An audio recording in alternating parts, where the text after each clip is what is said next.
ओम शांति। प्यारे बाप दादा ने हम बच्चों को बहुत से नियम और मर्यादाएं बताए हैं। हिंदी का एक सुंदर शब्द आता है निषेध, अर्थात कुछ चीज़ों से सदैव हम परहेज करते रहें। जैसे बाबा के बनने के बाद हमारी दृष्टि बदल जाती है, हमारी वृत्ति बदल जाती है, हमारे बोलचाल बदल जाते हैं और साथ में हमारी खान पान बदल जाते हैं। जैसे लौकिक में अगर कोई व्यक्ति बीमार रहता है तो डॉक्टर जो परहेज बताता है या कुछ चीज़ों के लिए वो कह देता है कि ये आपके शरीर के लिए निषेध है, आपको इसे स्वीकार नहीं करना है, तो उस बात का वो सदैव ध्यान रखता है। तो हम सबको भी हमारे सुप्रीम सर्जन शिव बाबा कुछ बातों के लिए सदैव निषेध करते हैं, अर्थात हमें उन चीज़ों को स्वीकार नहीं करना है जिसे हमने त्याग कर दिया। हमें उन्हें संकल्प में भी स्वीकार नहीं करना है जिसे हमने त्याग कर दिया या जिससे हमारी आत्मा को नुकसान पहुंचता हो, हमारे आध्यात्मिक जीवन में बाधा बनता हो। आप सब देखते होंगे आजकल हर एक व्यक्ति अपने स्वास्थ्य का ध्यान रखता है और रखना भी चाहिए। शारीरिक स्वास्थ्य जब अच्छा रहता है तो मन भी अच्छा रहता है, खुशी भी रहती है, परिवार का माहौल भी अच्छा रहता है। लेकिन शारीरिक स्वास्थ्य के साथ साथ मानसिक स्वास्थ्य भी रहना बहुत जरूरी है। मन में भी अगर कोई खिचड़ा है, अगर मन में कोई दुविधा है, तो मनुष्य अपने लक्ष्य की ओर आगे नहीं बढ़ पाता। कुछ बातें हमें अपने जीवन में कुछ सिद्धांत बना करके रख लेना है कि मुझे ये सब चीज़ें स्वीकार नहीं करना है। जैसे कभी कभी हम परचिंतन करने की आदी बन जाते हैं, कभी कभी हम कुछ चीज़ें, कुछ बातें ऐसी है जो एक हमारे संस्कार में चला आता है, वो छूटता नहीं है, लेकिन उसको छोड़ना भी ज़रूरी है। जब तक हम छोड़ेंगे नहीं, जब तक हम उसका परित्याग नहीं करेंगे, तब तक जीवन में आनंद और खुशी कायम नहीं रह सकती। एक छोटा सा कहानी के रूप में आप सबको ये बताना चाहता हूँ कि जीवन में कुछ बातों का निषेध क्यों आवश्यक है। एक बहुत बड़ा राजा था। राजा काफ़ी आयु के हो गए थे, कुछ समय से बीमार रहने लग गए। अब राजाओं के उपचार के लिए सदैव उनके आसपास वैद्य रहते थे। राजा का जो पर्सनल वैद्य था एक बार आकर के उनको पूरा शरीर का चेकअप किया। अब राजा लोग तो जो वैद्य रखते थे वो केवल नाड़ी देखकर ही सारी बीमारी को पता कर लेते थे। राजा का जब नाड़ी देखा गया तो उस वैद्य ने कहा कि राजा, आपको अब जीवन में कभी आम नहीं खाना है, आम का आपको निषेध करना है। राजा ने कहा कि ठीक है, अगर आप कहते हो तो हमें मानना पड़ेगा। भाइयों बहनों, राजा को आम से बहुत प्यार था, क्योंकि उनका खुद आम का बगीचा था, बहुत बड़ा बगीचा था।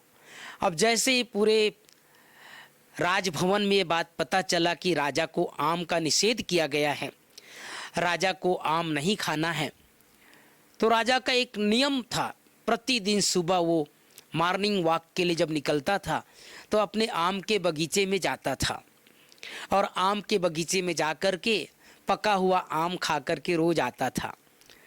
अब राजा के साथ जो उनके पहरेदार थे, जो पर्सनल मुनीम थे, उसको ये सख्त हिदायत दी गई कि आप राजा को अब आम के बगीचे में लेकर नहीं जाना। तो उसका पालन किया करने लग गए। वो आम के बगीचे तरफ न ले जा करके और रास्तों पर ले जा करके वॉकिंग करा करके लाते थे। कुछ दिन बीतने के बाद एक बार राजा टहलते टहलते जब मुनीम के साथ जा रहे थे तो मुनीम को बहुत आग्रह किया, बहुत जिद किया कि चलो आज आम के बगीचे में भ्रमण करके आते हैं। मुनीम ने कहा, नहीं राजन, आपको मालूम है ना वैद्य ने आपको आम खाने के लिए निषेध किया है, मना किया है। तो राजा ने कहा कि अरे आपको मालूम है ना, मुझे भी मालूम है, वैद्य ने आम खाने के लिए मना किया है, आम के बगीचे में जाने के लिए मना नहीं किया है। हम तो सिर्फ बगीचे का चक्कर लगा करके आएंगे, बहुत दिन हो गया बगीचा देखा नहीं हूँ, तो चलो एक बार हम बगीचे का भ्रमण करके आते हैं, देख करके आते हैं कैसे फल लदे हैं, किस तरह के हमारे आम के वृक्ष अभी समय हैं, देख करके आएंगे। काफ़ी जिद करने लग गए राजा। राजा के जिद के आगे उनका जो मुनीम थे वो विवश हो गए, परवश हो गए। आखिर राजा के साथ वो आम के बगीचे तक गए। अब जैसे आम के बगीचे में पहुँचे तो आम बहुत मीठे मीठे फलों से लदा हुआ आम का वृक्ष और हजारों के मात्रा में वृक्ष। बहुत प्रसन्न हो गए राजा और बहुत देर तक वो आम के बगीचे में भ्रमण करते रहे। मुनीम बार बार कहने लगे, चलो राजा, चलो राजन, अब चलना है, देर हो गई है। तो राजा ने कहा कि अरे बहुत दिन बाद तो आज आना हुआ है, थोड़ी देर बैठते हैं। अब एक झाड़ के नीचे राजा वहाँ बैठ गए और बहुत मीठी मीठी आम की सुगंध आने लगी। हवा का झोंका धीरे धीरे चल रहा था।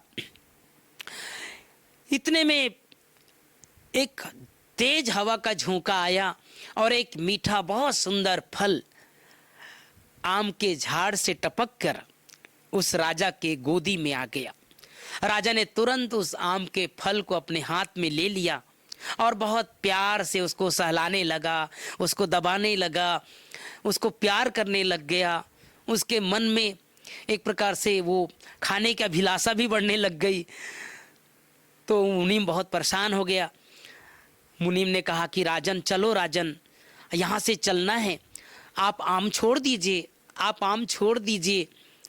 तो राजा ने कहा कि अरे मुनीम, वैद्य ने मुझे आम खाने के लिए मना किया है, आम छूने के लिए तो मना नहीं किया है ना। मैं तो सिर्फ आम को छू रहा हूँ, मैं तो सिर्फ इसको देख रहा हूँ, मैं तो इसको सिर्फ सहला रहा हूँ। और इस तरह से वो चारों तरफ से आम को दबाते रहे और थोड़ी देर के बाद जैसे मुनीम का थोड़ा ध्यान हटा, वो तुरंत चूसने लग गया। भाइयों बहनों, इससे उनके शरीर में काफ़ी पीड़ा उत्पन्न होने लग गई। जो आम से नुकसान होना था वो काफ़ी नुकसान होने लग गया। वैद्य को काफ़ी उपचार करना पड़ा, काफ़ी उसको पुनः बहुत सारी बीमारियों से ग्रसित होना पड़ गया। हम सबको भी बाबा के बनने के बाद इस जीवन के राह में चलते चलते कभी कभी कोई ऐसी माया आती है जो अपने तरफ प्रलोभन करती है, अपने तरफ आकर्षित करती है। लेकिन कहते हैं ना, उस गली में गुजरना नहीं है जिस गली में हमारा कोई काम ना हो।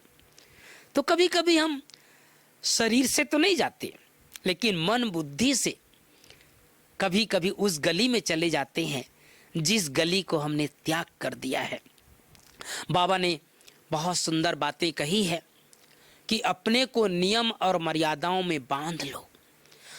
बाबा के जो बताए हुए कुछ सिद्धांत हैं, कुछ नियम हैं, कुछ आज्ञाएं हैं, कुछ मर्यादाएं हैं, उसका हम पालन करते रहें तो इस शब्द को सदैव अपने कानों में गुंजाते रहें कि कुछ बातों से, कुछ चीज़ों से सदैव पालन करते रहें, निषेध करते रहें। निषेध, निषेध, निषेध। ओम शांति।